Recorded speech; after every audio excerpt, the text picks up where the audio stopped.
உங்கள் வீடு தேடி வரும் அரசு. உங்களுடன் ஸ்டாலின்.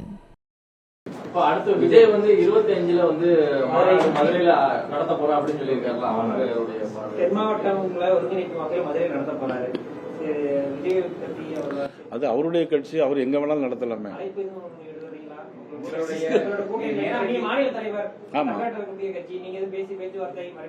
இல்ல, நான் வந்து அவங்களுடைய பேச்சுவார்த்தை நடத்த வேண்டிய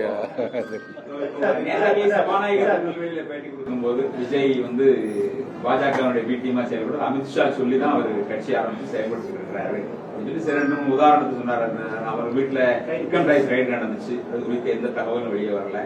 அதை ரைடு நடத்தின அதிகாரி அவர் கட்சியில போய் சேர்ந்தாரு. அதற்கு காரணமாக இருந்த புஷி ஆனந்துக்கு பொதுச் செயலாளர் பதவி கொடுக்கப்பட்டிருக்கு. முழுமையாக அவர் பிஜேபியினுடைய பி டீமா தான் அவர் செயல்படுறாருன்னு இந்த 4 வருஷத்துலயும் பாத்தீங்கன்னா எவ்வளவு பேர் வீட்டுல வருமான வரி ரைடு நடந்திருக்கு.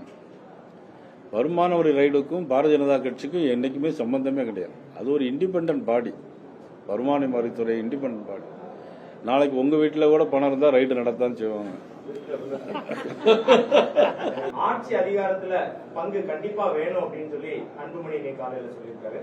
காங்கிரஸ் கூட்டணியிலையும் திருச்சி வேலுச்சாமியும் அதே கருத்தை முன்னிறுத்துறாரு.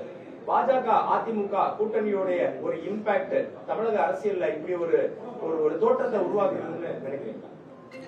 நாங்க எந்த தோற்றத்தையும் உருவாக்கல. அவங்க கேட்கறதுக்கு நாங்க பொறுப்பேற்க முடியும். அவங்கவுங்க கட்சியில் அவங்க கேட்டுட்டு இருக்காங்க கூட்டணியில. எங்களுடைய கட்சி, எங்களுடைய நோக்கம் என்னன்னா, எங்களுக்கு திமுகவை ஆட்சியிலிருந்து அகற்றணும், அவ்வளவுதான். தேசிய ஜனநாயக கட்சியினுடைய ஆட்சி தமிழகத்தில் வரணும். பழனிசாமி கூட்டணி ஆட்சி அமைச்சா சொல்லல, எங்கள் கூட்டணி தான் ஆட்சி அமைக்க சொன்னாரு. அது போக வந்து நான் எடுக்கிறதா முடிவு இல்லை அப்படின்ற மாதிரி பேசிட்டு எங்கள் கூட்டணி தான் ஆட்சி அமைக்கணும்னு சொல்லிட்டாருல, அப்புறம் என்ன, அவ்வளவுதான்.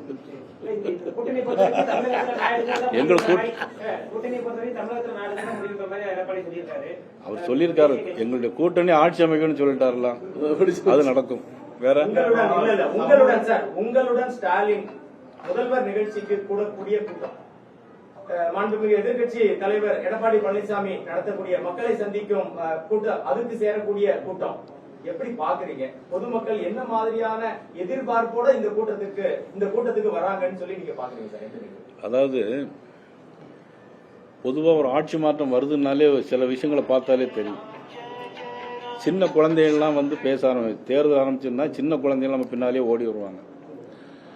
அதுக்கு பிறகு பாத்தீங்கன்னா நம்ம வணிகர்கள் அவங்க நமக்கு கொடுக்கக்கூடிய ஆதரவை பார்த்தாலே தெரியும்.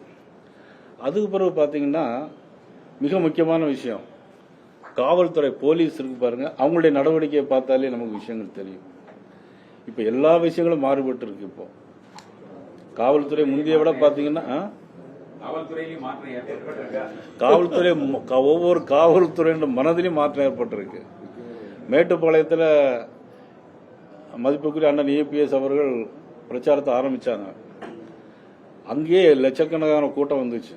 அதுக்கப்புறம் மறுநாள் நாளுக்கு நாள் இப்ப ரொம்ப கூட்டம் எல்லா இடத்துலயும் கூடிட்டு இருக்கு. அது எதுக்குன்னா பொதுமக்களும் சேர்ந்து வர்றாங்க.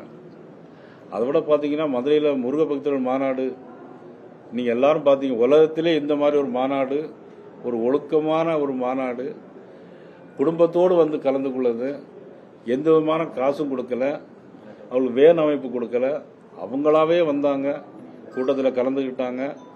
கூட்டத்தில் கலந்து முடிச்ச பிறகு எல்லா சேர்களையும் அவங்களே எடுத்து அடுக்கி வச்சுட்டு போன ஒரு மிகப்பெரிய ஒரு மாநாடு எதுன்னா முருக பக்தருடைய மாநாடு. இதெல்லாம் வந்து மிகப்பெரிய ஆட்சி மாற்றத்திற்கான அறிகுறி. உங்கள் வீடு தேடி வரும் அரசு. உங்களுடன் ஸ்டாலின்.